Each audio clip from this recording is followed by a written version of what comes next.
There's a number floating around in your head. Maybe it's $1 million. Maybe it's 3 million.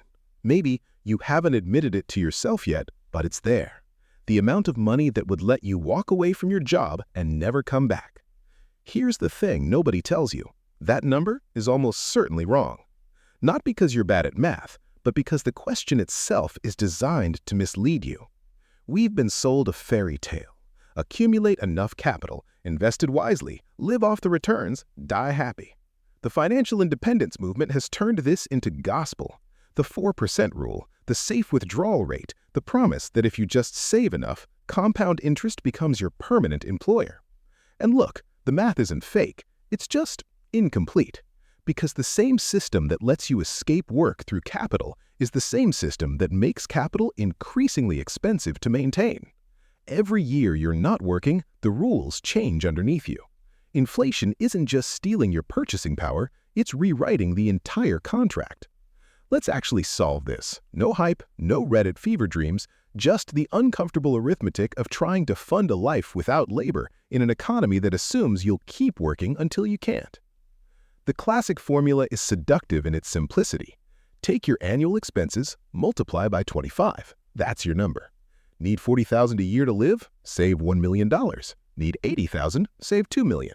Invest it in a balanced portfolio, withdraw 4% annually, and statistically, you won't run out of money before you die. This is the 4% rule. It comes from a 1994 study analyzing historical market returns and withdrawal rates. The conclusion, 4% is safe. Your portfolio survives, you survive. Except the study covered 30-year retirement periods, and it assumed you retired at 65 and died at 95. It also assumed a specific mix of stocks and bonds that performed like they did in the 20th century, which is a hell of an assumption in the 21st. But even if we accept the math, here's what it actually means in practice. To generate $40,000 a year safely, you need to have already accumulated $1 million after tax, not in retirement accounts you can't touch, not in equity locked inside your house. Liquid, invested, working. For most people, that takes decades, and by the time you get there, $40,000 doesn't buy what it used to. Let's play this forward. You're 30 years old. You decide you need $50,000 a year to live comfortably. You calculate your target, $1.25 million. You scrimp, you save, you invest aggressively. By age 45, you hit your number. You retire, you win. Except inflation averaged 3% during those 15 years. That $50,000 you planned for, it now needs to be about $78,000 just to maintain the same lifestyle. Your $1.25 million target is suddenly short by $500,000. And you're not working anymore. You can't course correct. You're watching your buffer evaporate in real time. This isn't a hypothetical. Between 2020 and 2023, inflation spiked higher than it had in 40 years. People who retired in 2019 with quote-unquote enough suddenly weren't even close. Their 4% withdrawal rate turned into a 5.5% withdrawal rate without them touching a thing. That's the difference between a portfolio that lasts 30 years and one that flames out in 20.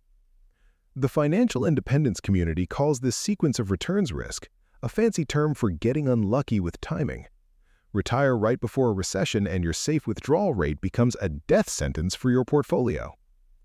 But let's say you account for inflation. You pad your number. You're conservative. You save $3 million instead of $1 million just to be safe. Now you run into the second problem. Lifestyle cost creep isn't optional. Healthcare gets more expensive as you age. Your body breaks down. You need specialists, procedures, medications that didn't exist in your budget model. Housing costs rise. Property taxes increase. Maintenance compounds. That cheap car you planned to drive forever eventually needs replacing, and cars aren't getting cheaper. And then there's the thing nobody wants to talk about. Boredom is expensive. When you're working, your job structures your time. It gives you social contact, purpose, constraint. When you're not working, you have to buy those things back. Hobbies cost money. Travel costs money. Even just filling the void costs money. The early retirees who make it work long-term almost universally do one of two things. They either live far below their means in a way that most people would find suffocating, or they generate some kind of side income that technically makes them not retired. The ones who actually stop working completely and maintain a middle-class lifestyle, They're either drawing down principal, which means they're on a countdown, or they started with so much capital that 4% was never the real constraint. So what's the actual answer? If you want to retire early, never work again, and maintain a lifestyle that doesn't feel like self-imposed austerity, you're not looking at 25 times your expenses. You're looking at somewhere between 30 and 40 times, maybe more. That's not a 4% withdrawal rate, that's 3%, maybe 2.5%. Which means if you need $60,000 a year, your target isn't 1.5 million, it's 2.4 million. If you need $80,000, it's not 2 million, it's 3.2 million. And these numbers assume you're investing competently, that markets cooperate, that you don't panic sell during a crash, that inflation stays moderate, that your health holds, that no major life disruption derails the plan. It also assumes you're comfortable with the psychological weight of knowing that every dollar you spend is a dollar you can't replace, that your income is literally eating itself, that there's no safety net, no do-over, no manager to complain to when the system doesn't work. Here's the paradox baked into all of this. The amount of capital you need to stop working safely is so large that by the time you accumulate it, you've probably spent the best years of your life working. You've optimized for freedom at 60 instead of flexibility at 30. You've traded decades of time for the promise of perpetuity later. And maybe that's fine. Maybe the trade is worth it. But it's not the story the financial independence movement tells. They sell escape at 35, passive income, laptops on beaches. The reality is grinding until 50, playing it safe, and hoping the math holds. There's also a darker implication. If the safe amount of capital keeps rising, if inflation keeps eroding value, if withdrawal rates keep shrinking, then the threshold for true financial independence isn't just high, it's rising faster than most people can save. Which means for the average person, the answer to how much is enough is starting to look like more than you'll ever have. This isn't just about personal finance. It's about what kind of economy we've built. We live in a system where labor is undervalued and capital is overvalued, where the only escape from work is to become a capitalist yourself, where the price of freedom is accumulating enough assets to live off their appreciation.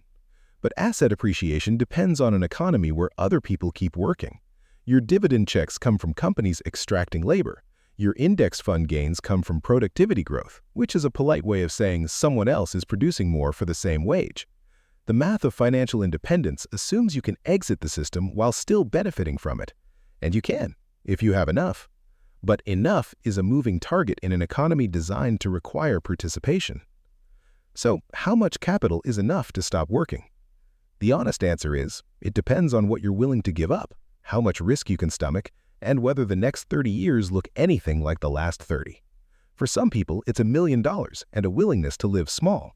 For others, it's 10 million and the comfort of knowing the math will never matter. But for most people, the number is high enough that by the time they reach it, they'll have spent so long chasing it that stopping won't feel like freedom. It'll just feel like the end of the chase.